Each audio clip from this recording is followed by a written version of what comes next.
Mga vape shops naman sa Dagupan City, tiniyak po na lehitimo ang mga binibentang produkto.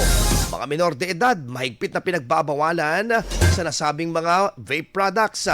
Para sa detalye kasama natin, Idol Neil Moyano. 104.7 IFM. Report!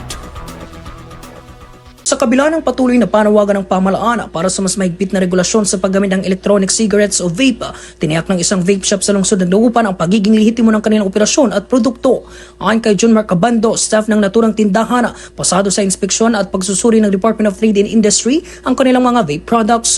Mayroon ayang certification at stamp na nagpapatunay na ligtas ito at sumusunod sa mga itinakdang pamantayan bago ito maibenta sa publiko. Basta yung vape na binibenta po natin, yung mga disposable, is nakarehistro siya sa BIR at may kompletong papel at merong tax stamp na sinasabi po nila. Dagdag pa niya, mahigpit nilang ipinatutupad ang age restriction kung saan tanging mga 18 taong gulang pataas lamang ang maaaring bumili. Bahagi ng kanilang patakaran ang pagpapakita ng valid ID bilang patunay ng edad ng mamimili. Sa mga bumibili, is kailangan kasi ng ID kasi yun ang kailangan para makabili. Kasi may batas kasi tayo na kailangan ng proof para makabili ng vape. Samantala, ilang mga residente ng Dagupan ang nagpahayag ng suporta sa panukalang paghigpit ng gobyerno kaugnay ng paggamit at pagbebenta ng e-cigarettes.